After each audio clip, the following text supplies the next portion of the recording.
The phone slipped from Remy's hand, clattering onto the kitchen floor as his father's voice echoed in his mind. "You're no son of mine if you choose this path."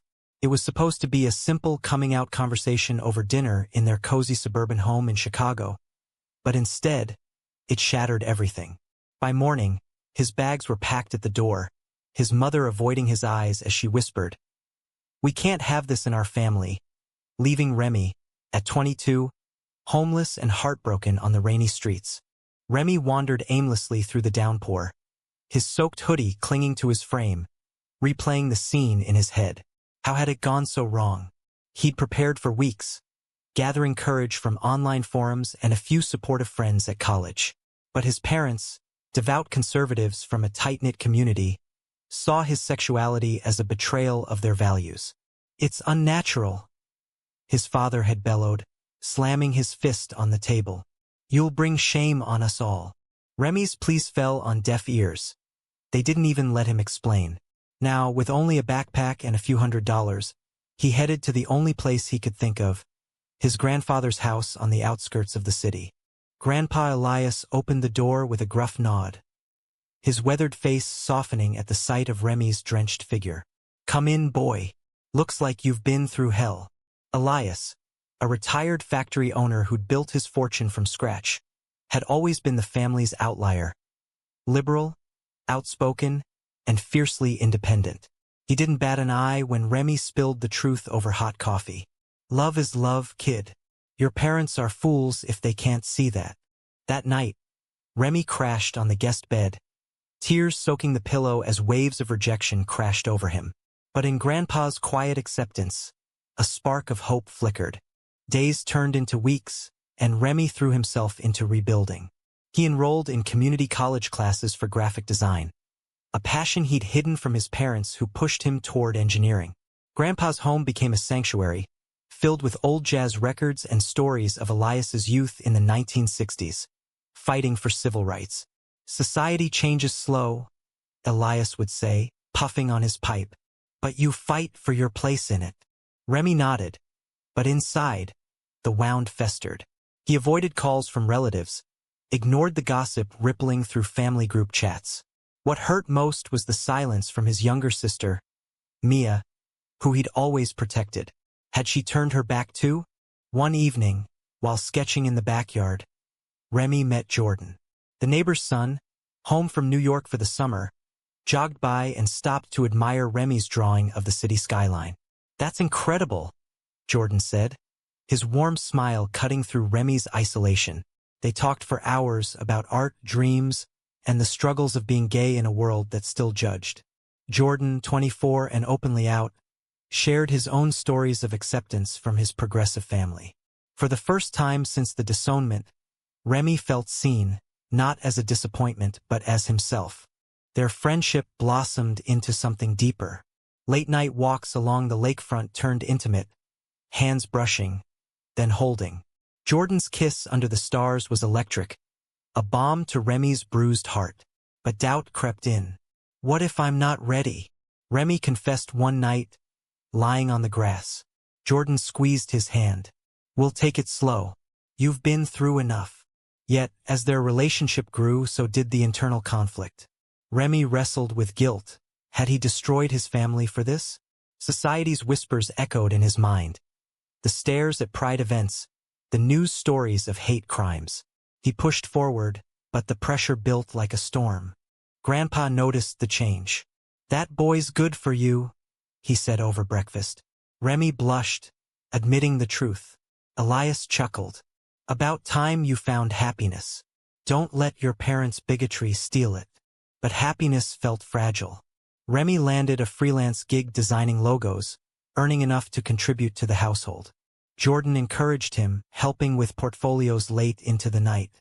Still, nightmares plagued Remy. Visions of his parents' angry faces, accusations of sin. He journaled his thoughts, pouring out the moral dilemmas. Was loving Jordan worth the family rift? Society preached tolerance, but in his world, it demanded conformity. A turning point came at a local LGBTQ support group Jordan dragged him to. Hearing others' stories of rejection and resilience, Remy spoke up for the first time. My parents threw me out like trash, he said, voice trembling. The group enveloped him in empathy, sharing tales of rebuilding. One man, older and wiser, advised, "Forgiveness is for you, not them. But don't forget the lesson." Remy left feeling lighter, but the path ahead loomed uncertain. As summer faded, Jordan returned to New York for work, promising visits. "This isn't goodbye," he said at the airport, hugging Remy tight. Alone again, Remy dove into his studies, but the void ached. Thanksgiving approached, a holiday once filled with family laughter. Grandpa suggested inviting Jordan, but Remy hesitated. What if it stirs up more drama? Elias waved it off. Life's too short for what-ifs. In the end, Jordan couldn't make it, leaving Remy to face the empty table with just Grandpa. They cooked a small turkey, toasting to new beginnings. But a voicemail from Mia shattered the peace. "Remy, I miss you. Mom and Dad, they're struggling too. Call me?" Hope flickered, but caution held him back. What if it was a trap? The call came days later. Mia's voice cracked. "They're ashamed, but they won't admit it. Dad's health is failing, stress from work and this." Remy's heart twisted. Part of him wanted reconciliation, but the betrayal stung. "They chose their pride over me," he said. Mia sighed. "I know, but family is family." The conversation ended unresolved, planting seeds of doubt. As winter set in, Remy's designs gained traction, landing him a part-time job at a small agency. Success tasted bittersweet without family to share it. Jordan's calls kept him grounded, their long-distance love a lifeline amid the turmoil. Snow blanketed Chicago as Remy navigated his new routine, the agency buzzing with creative energy. His boss, a no-nonsense woman named Carla, praised his work. "You've got talent, kid. Don't let personal crap hold you back." But personal crap loomed large. Jordan visited for Christmas, transforming Grandpa's house into a festive haven. They decorated a tree, exchanged gifts, a custom sketch from Remy, a leather journal from Jordan. Under the mistletoe, their kiss felt like home. "I love you," Jordan whispered, the words unlocking something in Remy. Yet, love brought new conflicts. Jordan pushed for Remy to come out publicly on social media, to own his story. "It's empowering," he argued. Remy balked. "I'm not ready for the backlash." Their debates grew heated, exposing cracks. Jordan, from a supportive background, couldn't fully grasp Remy's trauma. "You're hiding," he accused one night. Remy shot back, "You don't know what it's like to lose everything." The fight ended in tears, but they reconciled, vowing communication. Still, the moral quandary gnawed. Was vulnerability strength or recklessness? Grandpa's health declined subtly. A cough here, fatigue there. Remy noticed, insisting on doctor's visits. "Just old age," Elias grumbled. But tests revealed early-stage lung issues from years in the factory. The news hit hard. Remy juggled work and caregiving, Jordan offering support via video calls. "You're strong," Jordan said. But Remy felt the weight of isolation. Society's expectations pressed in. Ads of perfect families. News of anti-LGBT bills in other states. He attended rallies, finding solidarity, but the fight exhausted him. A surprise visit from Mia in January thawed some ice. She arrived unannounced, bearing coffee and apologies. "I should have stood up for you," she admitted, hugging him fiercely. They talked for hours, Mia revealing the family's fractures. Dad's drinking, Mom's regret hidden behind church activities. They miss you, but pride stops them. Remy shared his life, Jordan, work, Grandpa. Mia met Elias, who welcomed her warmly. "Family heals in time," he said. But as she left, promising to bridge gaps, Remy wondered if healing meant forgiveness without accountability. Spring brought blooms and burdens. Jordan landed a job offer in Chicago, excitement bubbling. "We can build a life here," he said during a weekend visit. Remy beamed, but doubt lingered. What if his parents rejected Jordan too? The internal storm raged. Loyalty to blood versus chosen family. At a pride event, they marched hand in hand, chants of unity drowning fears. But a heckler's slur, "Faggots," triggered flashbacks. Jordan pulled him close. "We're in this together."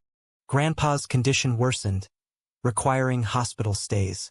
Remy spent nights by his bed, listening to stories of Elias's secret past. A brief romance with a man in his youth, hidden for survival.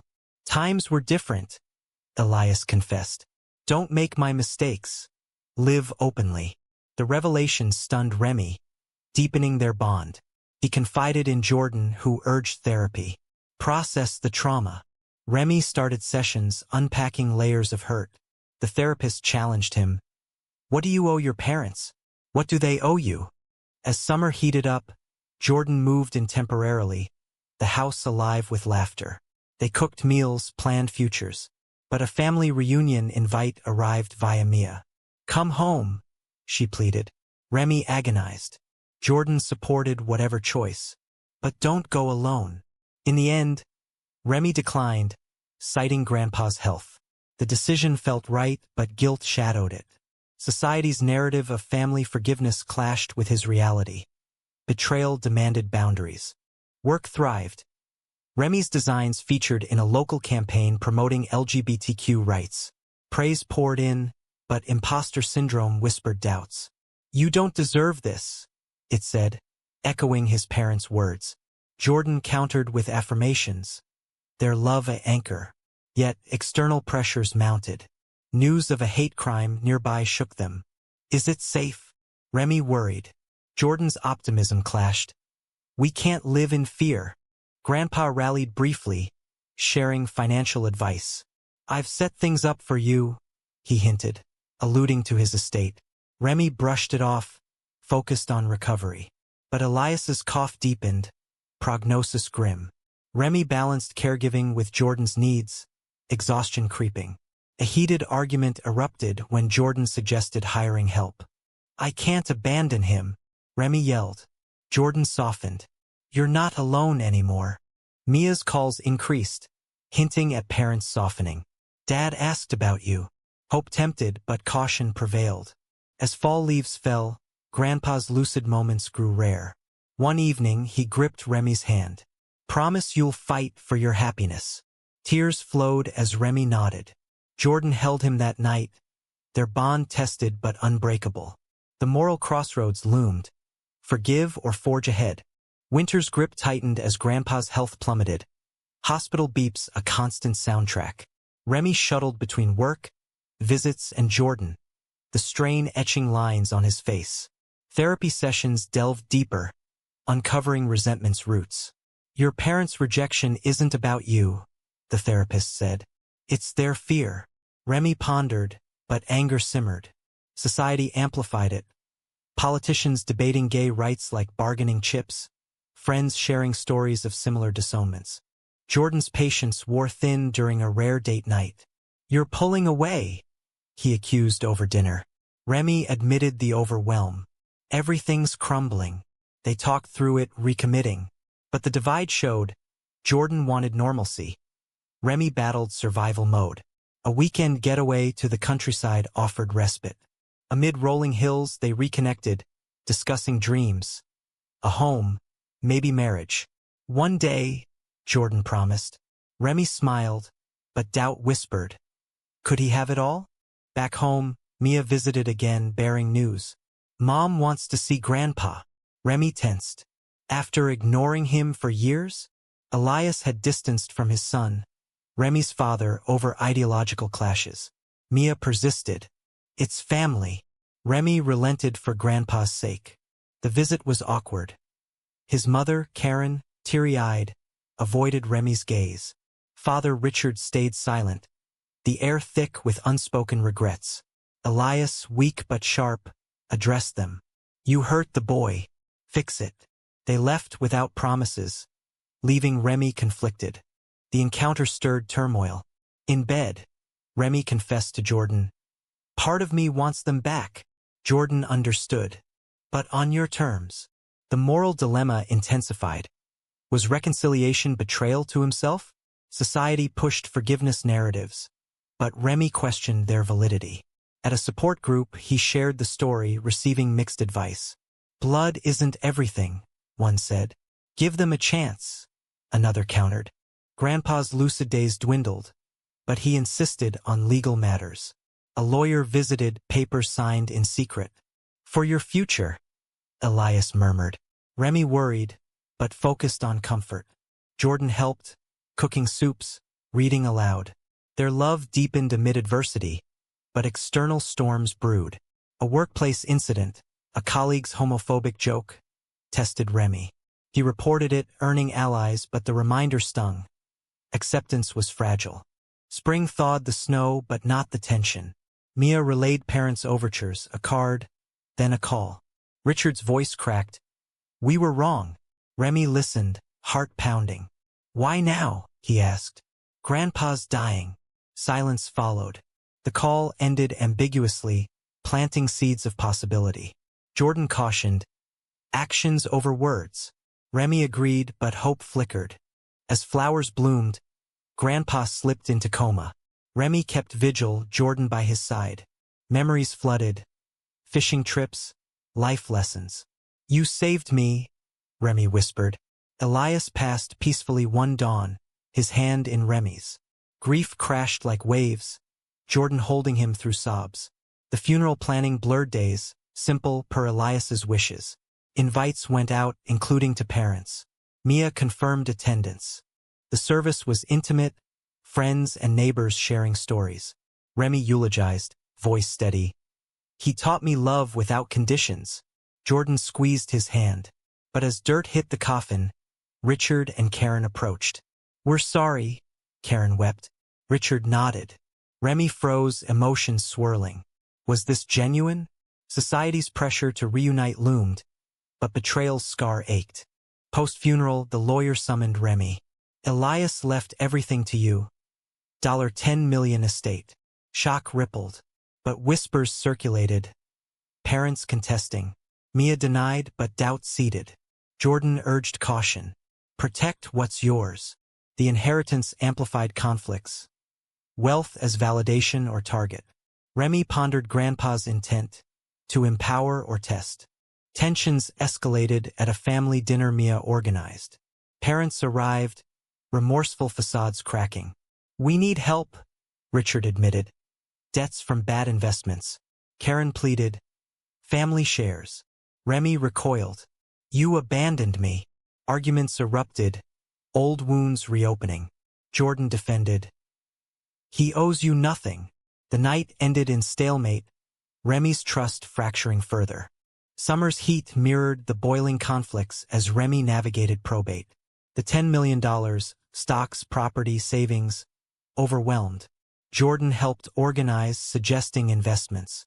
"Build our future." But parents' shadows loomed. Calls increased, laced with guilt trips. "We're blood," Karen insisted. Richard hinted at legal action. Remy consulted lawyers, stealing for battle. The moral quagmire deepened. Deny them aid, risk bitterness. Give in, betray Grandpa's trust. Society's lens complicated it. Media stories of family feuds over fortunes. Forums debating filial duty. At therapy, Remy unpacked. "Do I owe them after what they did?" The answer eluded. Jordan's support wavered under strain. "This is consuming you," he said during a heated discussion. Remy snapped. "It's my family." Hurt flashed in Jordan's eyes. They reconciled, but cracks widened. Mia mediated, torn between sides. "They've changed," she claimed. A meeting at a neutral cafe tested it. Parents apologized tearfully. "We were scared," Richard said. "Society pressured us." Karen added, "Church taught us wrong." Remy listened, empathy stirring. But when they broached money, trust shattered. "This isn't about reconciliation," he accused. They denied, but seeds of doubt grew. Betrayal's sting hit when Remy discovered emails. Parents consulting lawyers pre-funeral, eyeing the estate. "They knew," he told Jordan, rage boiling. Confrontation ensued at home. "You came back for money," Remy yelled. Richard deflected. "We need it." Karen wept. Mia sided partially. "Help them a little." Remy refused, the decision costing family ties. The fallout rippled. Relatives took sides, gossip spreading. Society judged. Some praised boundaries, others decried selfishness. Work suffered. Remy took leave, focusing on healing. Jordan suggested travel. Clear your head. A week in California offered perspective, beaches, new sights. They discussed futures, marriage, kids? Yes, Remy said, committing deeper. Back home, legal battles loomed. Parents filed contest, claiming undue influence. Court dates set, stress mounting. Remy testified, reliving disownment. They rejected me for being gay. Judge sympathized, but proceedings dragged. Jordan attended hearings, a pillar. But private doubts surfaced. Is this worth it? Remy questioned. A twist. Mia revealed parents' deeper troubles. Richard's addiction, Karen's depression. They hid it. Empathy clashed with anger. Moral crossroads. Compassion or justice? Therapy urged balance. Protect yourself first. Remy offered therapy funding, not cash. They refused, escalating. High drama peaked at mediation. Accusations flew. You're punishing us, Richard shouted. Remy countered. You punished me first. Jordan intervened calmly. Settlement loomed. Small sum or nothing. Remy agonized, the price of peace weighing heavy. Autumn winds carried change as court ruled in Remy's favor. Estate intact minus legal fees. Parents' claim dismissed, but victory tasted hollow. We lost more than money, Karen lamented in a final call. Remy hung up, conflicted. Society's echo. Family above all? He rejected it, choosing self-preservation. Jordan celebrated quietly. You did right. But the toll showed, sleepless nights, strained intimacy. Rebuilding commenced. Remy invested wisely, starting a foundation for LGBTQ youth. Grandpa's legacy, he called it. Work resumed, creativity flowing. Jordan proposed over dinner. Marry me. Tears of joy followed.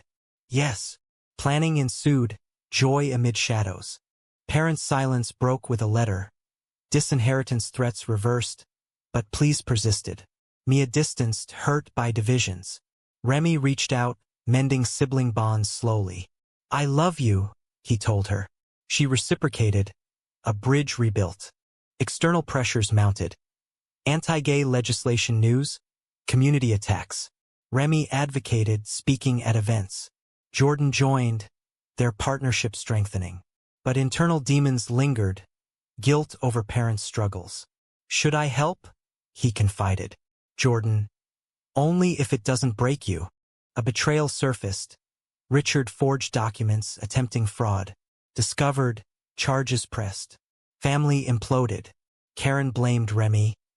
You drove him to it. He recoiled, the moral blow devastating. Therapy intensified, unpacking cycles of abuse. Healing progressed. Wedding plans advanced, small ceremony, friends as family. Grandpa's spirit felt present. Jordan's vows. Through every storm. Remy's, you saved me. Honeymoon in Europe offered escape. Love reaffirmed. Return brought reality. Parents' trial. Remy testified reluctantly, truth prevailing. Richard sentenced lightly, community service. Karen sought reconciliation alone. I'm sorry. Remy forgave partially, boundaries firm. Life stabilized. Foundation thrived, helping others like him. Jordan's career boomed, shared home bought. But scars remained, decisions prices paid in lost connections. Years blurred as Remy and Jordan built their life in Chicago, the foundation growing into a beacon for displaced LGBTQ youth. Remy mentored teens, sharing his story of rejection and resilience. Your worth isn't defined by others, he'd say. Jordan supported, co-leading workshops. Their marriage, now 5 years strong, weathered storms, arguments over work-life balance, debates on adopting. But love endured, a testament to chosen bonds. Parents' shadows faded but never vanished. Karen visited sporadically, conversations cautious. I'm proud of you, she said once, eyes misty. Richard, post-rehab, remained distant, pride unbroken. Remy offered olive branches, holiday cards, small gestures. Mia bridged gaps, her own family starting. Reunions were tentative, old wounds scabbed but tender. Society evolved slowly, marriage equality solidified, but backlash persisted. Remy advocated tirelessly, facing trolls online, protests disrupted. One rally turned violent, a thrown bottle grazing him. Jordan bandaged it at home. Worth the fight. Remy nodded. For us, for them. Moral reflections deepened. Had disownment forged his strength? The price, lost years, emotional toll weighed heavy. A crisis tested. Karen's illness, cancer diagnosis. She called vulnerable. Help! Remy agonized. Jordan urged. What feels right? He covered treatments, boundaries intact. Not for you, for me, he told her. Gratitude followed, tentative healing. Richard attended sessions, apologies surfacing. I was wrong. Remy accepted warily, forgiveness a process. Foundation success brought media attention, a profile highlighting Remy's journey. From disowned to empowered, headlines read. Interviews delved into conflicts, family pressure, societal bias. Love shouldn't cost everything, Remy stated. Backlash ensued, hate mail but support outweighed. Jordan's surprise, adoption approval. They welcomed a boy, Eli, named after Grandpa. Parenthood amplified joys and fears, protecting him from world's cruelties. We'll teach him love, Jordan said. Remy agreed, the cycle broken. Reflecting on the path, the abandonment, inheritance battle, betrayals. Remy pondered choices echoes. Had he been too harsh, or justly firm? Society debated similar tales, ethics blurred. Was it right to prioritize self-preservation over familial duty in the face of betrayal?